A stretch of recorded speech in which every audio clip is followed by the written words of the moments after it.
Ayun ang tama natin mga koys, oh. 1 point. Nakaisa pa lang tayo mga koys. Sana madapuan pa tayo.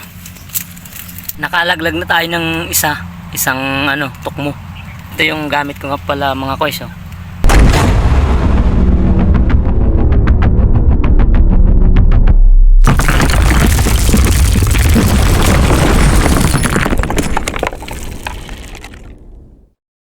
What's up mga katangko? Maghahunting na naman tayo.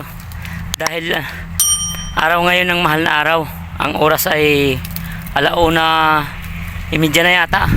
Ito pala mga koys, yung dapuan natin, eh, no? Ang lapit lang sa atin, oh.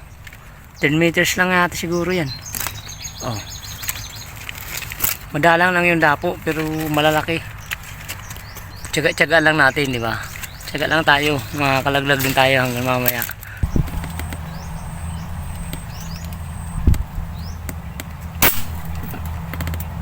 Hindi ako makatama, nakalimang tira na ako. Hindi man ako makatama kahit isa. Niyayamot ako. Gusto kong tanggalin yung scoop dahil kanina nakasiro ako sa bago ako umalis ng bahay. Siniro ko sa 25 meters. So pagdating ko dito, hindi ako makatama kahit isa, nakakayamot na. Gusto ko nang tanggalin yung scoop at mano-mano ko na lang tirahin dahil mapakalapit ng dapuan, nasa 10 meters lang. Siguro ang diferensya dahil ang zero ko kanina ay 25 meters. So pagdating dito 10 meters lang, hindi makatama talaga kahit anong gawin ko, hindi makatama. Hayayamot ako. Ang layo pala ng diferensya pag malapit yung pagka target mo at sinira mo sa malayo, hindi talaga magtutugma. So ano kaya ang problema mga koys? So pa-help naman, pa-comment naman kung anong problema sa scope natin dahil hindi tayo makatama.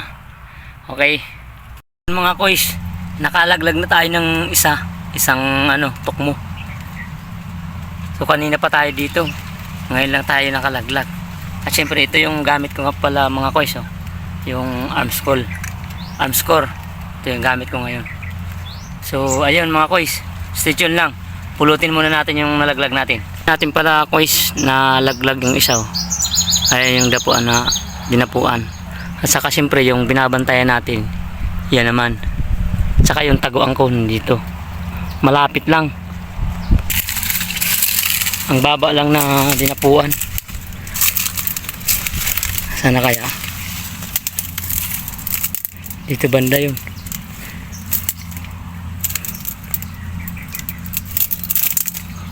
Dito nakadapo, eh. Ibig sabihin nandito. Ayun. Unang laglag natin mga koys. Yun. Dibdib ang tama ay sa kilikili. Ayun ang tama natin mga koys, oh. 1 point. Nakaisa pa lang tayo mga koys. Sana madapuan pa tayo. So susukatin natin to ngayon kung ilang metro to. Tapos tataguan natin ng at least mga 10 meters siguro. Ito mula dito sa puno.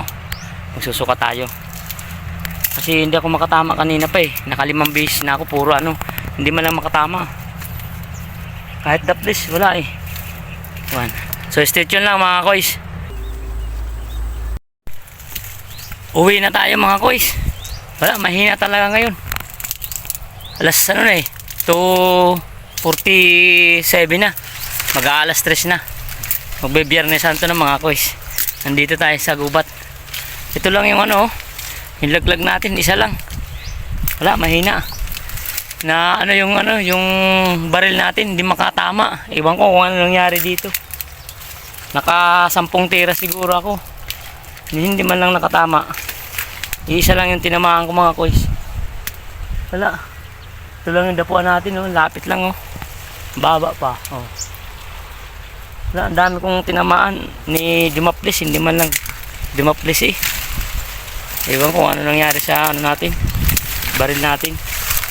Mas mainam pa siguro tanggalin na lang yung ano, yung scoop. Tanggalin ko na sa susunod yung scoop. Mag-aanting ako na walang scoop. Yun na lang ang gagawin natin mga koys. So ayun, maraming salamat mga koys sa panonood ng ating hunting ngayon.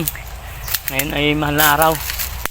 Maghanap-hanap pa tayo dyan sa ano, mga gilid-gilid, baka makakita pa tayo ng mga ano dyan, tukmo. So thank you very much mga koys. Yung dala-dala nating baril mga koys, oh. Wala, kahit nakasiro hindi makatama sa malapit. Pangit pala pag ano, malayo nakasiro tapos malapit lang yung target mo, hindi matamaan.